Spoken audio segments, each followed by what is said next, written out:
जी अब चलते हैं पांचवें क्वेश्चन पे। हमारे पास जो पांचवा क्वेश्चन है वो है आपका निम्न में से भाववाचक संज्ञा कौन सी है। जैसे कि अभी पिछले क्वेश्चन में हमने पढ़ा कि संज्ञा के कितने भेद होते हैं, तो हमने पढ़ा कि अर्थ के आधार पर 5 होते हैं और रचना के आधार पर कितने होते हैं, 3 होते हैं। तो सेम अगला प्रश्न यही है कि भाववाचक संज्ञा कौन सी है। ये ऑप्शन दे रखे हैं आपको।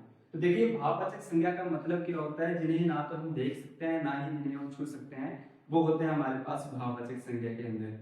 देखिए कौन कौन से यहाँ पे, तो वीर हमारे पास जातिवाचक में जाएगा क्योंकि इसका क्या हो जाता है, बहुवचन बन जाता है। अब मनुष्य भी आपका जातिवाचक में जाता है क्योंकि इसका भी क्या बन जाता है, बहुवचन।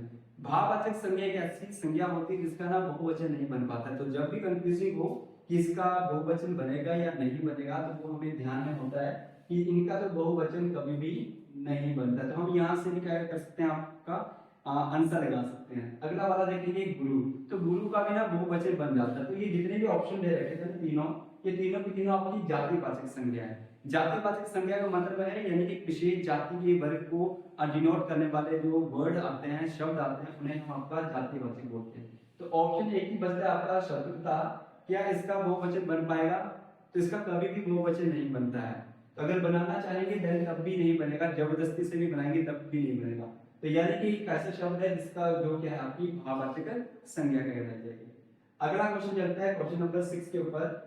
अर्थ के विचार से संज्ञा के कितने भेद होते हैं। देखिए विषय हमने पढ़ा था कि रचना के आधार पर कितने होते हैं। ये आपका क्वेश्चन बन गया आपका कि अर्थ के विचार से तो कितने होंगे, आपके 5 होते हैं। वो कौन कौन से हैं, नंबर 1 पे आएगा आपका व्यक्तिवाचक, नंबर 2 पे आएगा आपका जाति, नंबर 3 पे आ जाएगा आपका समूह, नंबर 4 पे आ जाएगा पदार्थ या आपका आपका तरलवाचक संज्ञावाचक, और नंबर 5 पे आ जाएगा आपका भाववाचक संज्ञा। चलिए नेक्स्ट क्वेश्चन देखते हैं। लिंग की दृष्टि से दही क्या है।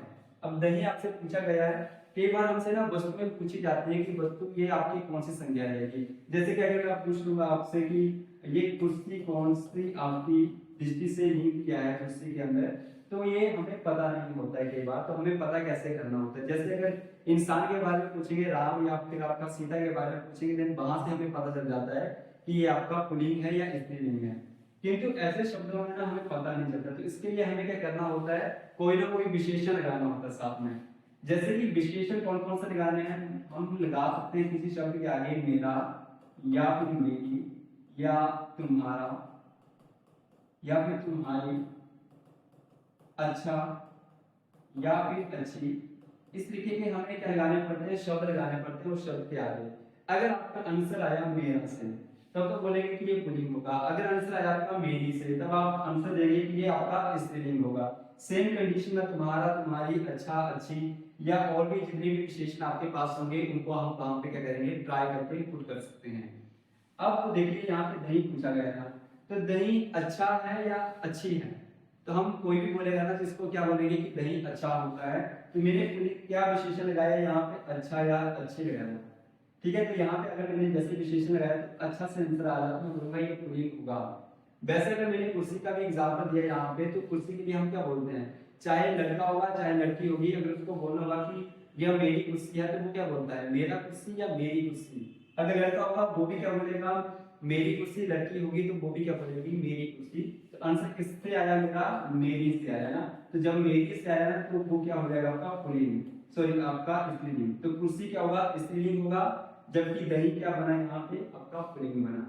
चलिए नेक्स्ट क्वेश्चन देखते हैं। क्वेश्चन नंबर है आपका 8, और क्वेश्चन नंबर 8 के अंदर है हमारे पास कौन सा शब्द स्त्रीलिंग है। एक और शब्द आपका स्त्रीलिंग के लिए आया है, तो वो है आपका ऑप्शन नंबर ए है आपका उत्साह, और नंबर बी है आपका चक्रव्यूह, और ऑप्शन नंबर सी है आपका मृत्यु, और ऑप्शन डी रहेगा आपके पास कंकर। अब फिर से आपने क्या करना है, मैं पुट करके देखना है कि ये शब्द आपका स्त्रीलिंग है या फिर आपका पुल्लिंग। तो देखिए हम क्या बोलते हैं, मेरा उत्साह या मेरी उत्साह। कोई भी बोलेगा तो वो बोलेगा मेरा उत्साह। तो मेरा प्रयास जो पहला ऑप्शन आया ना ए, ये तो हुआ स्त्रीलिंग। अब सॉरी पुल्लिंग, क्योंकि मेरा उत्साह बोलेंगे तो हम बोलेंगे पुल्लिंग। चक्रव्यूह बोलेंगे तो हम क्या बोलते हैं, मेरा चक्रव्यूह। नेक्स्ट ऑप्शन है आपका मृत्यु, तो हम क्या बोलते हैं, मेरा मृत्यु या फिर मेरी मृत्यु।